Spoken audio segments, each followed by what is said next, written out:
Hi అండి, నమస్తే. ఈరోజు కూడా ఒక మంచి వీడియో తీసుకొచ్చేసానండి. ఈ వీడియో మీకు అందరికీ నచ్చద్దు అనుకుంటున్నాను. ఎందుకంటే 16వ తారీఖు వరలక్ష్మి వ్రతం ఉంది, రెండో శుక్రవారం.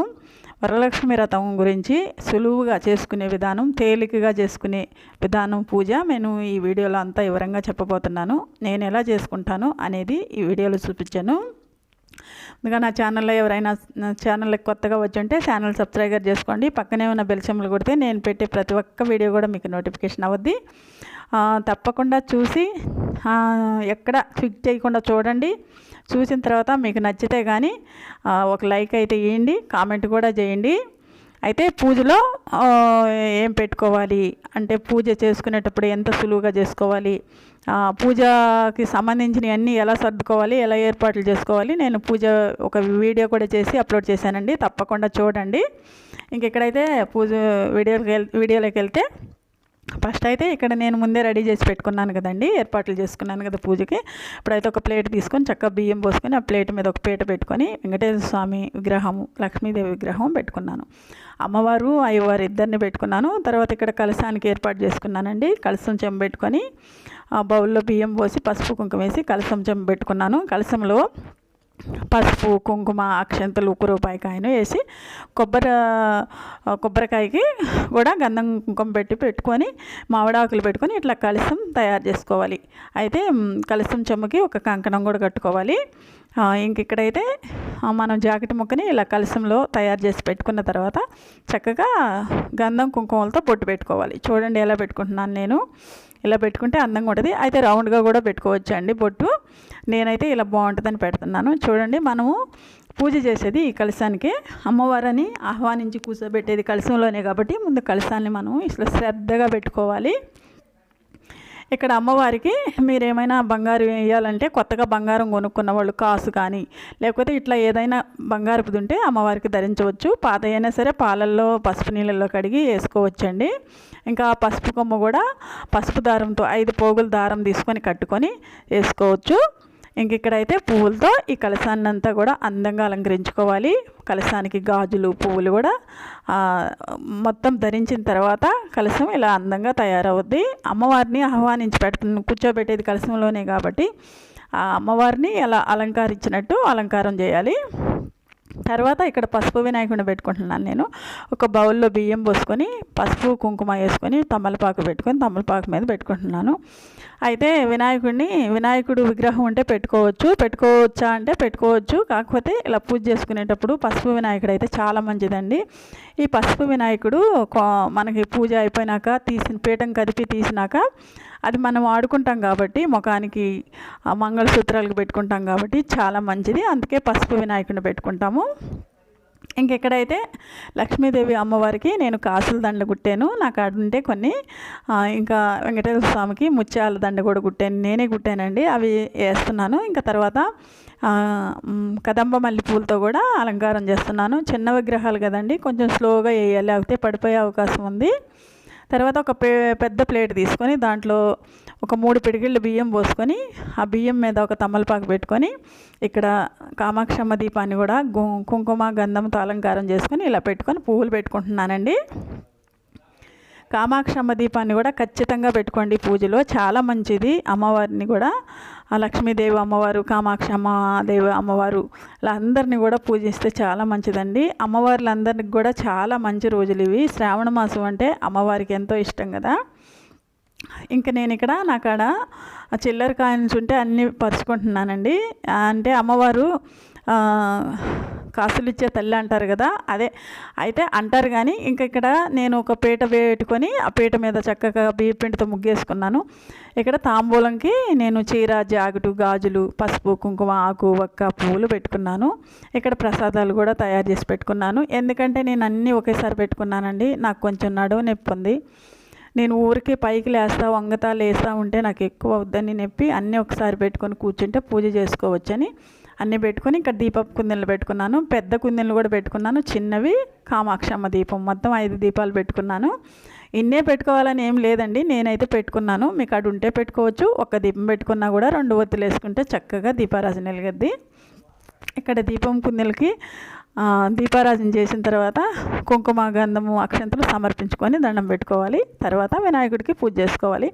వినాయకుడికి పూజ చేసుకునేటప్పుడు మనం 3 సార్లు నీళ్ళు వేసుకొని చేయి కడుక్కొని తర్వాత వినాయకుడికి అక్షంతలు కుంకుమ గంధం అన్నీ సమర్పించుకోవాలి.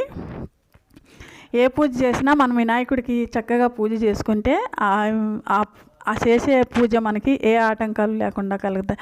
ఆటంకాలు ఉండవని మన నమ్మకంతో చేస్తాం కాబట్టి ఆ వినాయకుడికి అలా చేసి ఆయనకి ప్రసాదం పెట్టి ఇంకా తాంబూలం ధూపం అన్నీ వేసి ఇలా ఈ పూజలో ఎలాంటి ఆటంకాలు రాకుండా చూడు తండ్రి అని ఆయనకి మొక్కొని దండం పెట్టుకొని ఆయన్ని యథాస్థానము తథాస్థాని ఆయన్ని కొంచెం కదిపి కూర్చోబెట్టేసేయాలి.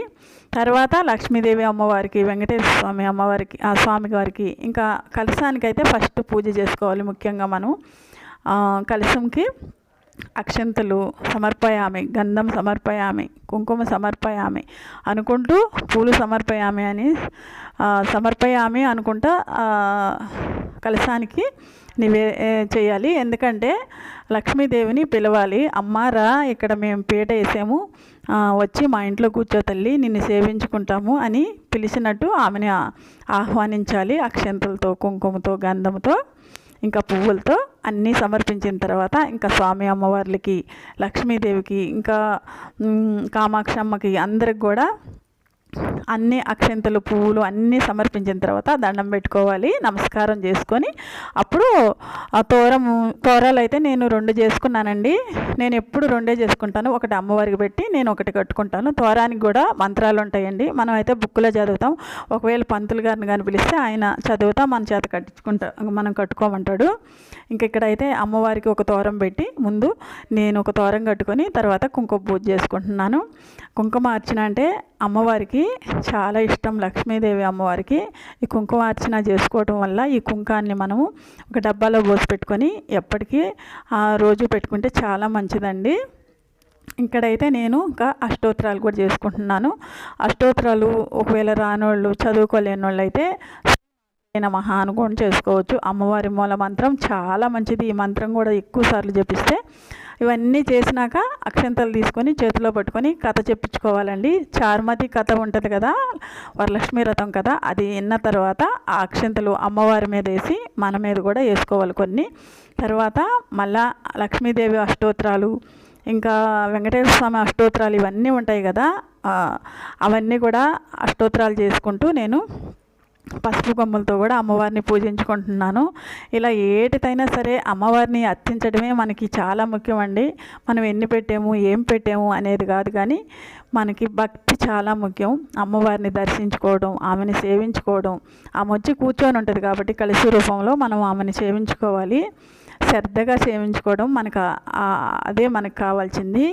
అయితే ఇక్కడ నేను ప్రసాదాలన్నీ చేసి పెట్టాను కదా, ఆ ప్రసాదాలన్నీ అమ్మవారికి చూపించాను. తాంబూలం కూడా అమ్మవారికి చూపించి హారతి ఇచ్చుకుంటున్నానండి. కర్పూర హారతి ఇచ్చుకున్నాను. ఇంకా అగరబత్తి ధూపం కూడా వేసాను. కర్పూర హారతి ఇచ్చి అమ్మవారికి ఇచ్చి మనం కూడా తీసుకోవాలి. మనం కూడా తీసుకొని అప్పుడు అక్షంతలు తీసుకొని అమ్మవారి పాదాల ముందేసి దండం పెట్టుకోవాలి. తర్వాత సాయంత్రం ఎవరినైనా ఒక ముత్తైదువుని పిలిచి వాయనం కూడా ఇవ్వాలి. ఒక్కరికైనా ఇవ్వాలండి, చాలా మంచిది ఇస్తే. తర్వాత మన భర్త ఉంటాడు కదా, ఇంకా అక్షంతలు తీసుకొని భర్త కాళ్ళకు మొక్కి మనల్ని దీవించమని అక్షంతలు వేయించుకోవాలి. ఇలా చేసుకుంటే చాలా మంచిదండి. నేనైతే ఇలా చేసుకున్నాను. ఇదిగో నా పూజా విధానం అంతా ఇలా చేసుకున్నాను. నేను ఎప్పుడు చేసే విధానం ఇదేనండి. ఇంకా అదే చెప్పాను కదా, ముత్తైదుని పిలిచానని. మా కింద ఒక ఆమెను పిలిచి నేను పసుపు పూసి పసుపు బొట్టిస్తున్నాను. ఇలా చేయడం వల్ల వాళ్ళ ద్వారా మనకి ఆ లక్ష్మీదేవి అమ్మవారు పసుపు బొట్టు ఇచ్చే వాళ్ళ ద్వారా మన ఇంటికి వచ్చి ఆమెకి ఇచ్చినట్టే మనం భావించుకొని ఆమెకి పసుపు బొట్టిచ్చి అక్షంతలు కాళ్ళకు మొక్కి అక్షంతలు వేయించుకోవాలి. అప్పుడే మంచి వీడియో చేశానండి. అది వరలక్ష్మీ వ్రతంకి పూజ నేను ఎలా చేసుకుంటాను, నేను చేసుకునే విధానం మీకు చూపించాను. సులువుగా చాలా తేలికగా పూజ చేసుకునే విధానం చూపించానండి. మరి హెవీగా పూజ చేయాలంటే ఇంత డబ్బులు కావాలేమో, ఇంత అది కావాలి, ఇది కావాలా, ఇన్ని డబ్బులు కావాలేమో, ఇవన్నీ కొనాలా అనేది లేకుండా చాలా తేలికగా పూజ చేసుకునే విధానం చూపించాను. ఈ వీడియో తప్పకుండా చూసి అందరూ లైక్ చేయండి, షేర్ చేయండి. తప్పకుండా కామెంట్ కూడా చేయండి పూజ ఎలా ఉందో. అయితే పూజ చాలా బాగా జరిగిందండి. నేను తాంబూలం కూడా ఇచ్చాను ఒకరికి, ఒక మొత్తం 5 తాంబూలం కూడా ఇచ్చాను. ఇంకా మనం పూజ చేసుకొని వరలక్ష్మి వ్రతం పూజ చేసుకొని అమ్మవారి దయ వల్ల అందరం బాగుండాలని, మనస్ఫూర్తిగా బాగుండాలని, లక్ష్మీదేవి దయ వల్ల సుఖ సంతోషాలతో ఉండాలని, అష్ట ఐశ్వర్యాలతో ఉండాలని మనస్ఫూర్తిగా కోరుకుంటున్నానండి. ఓకేనండి, తప్పకుండా చూడండి వీడియో, లైక్ చేయండి, షేర్ చేయండి, తప్పకుండా కామెంట్ చేయండి. ఓకేనండి, బాయ్.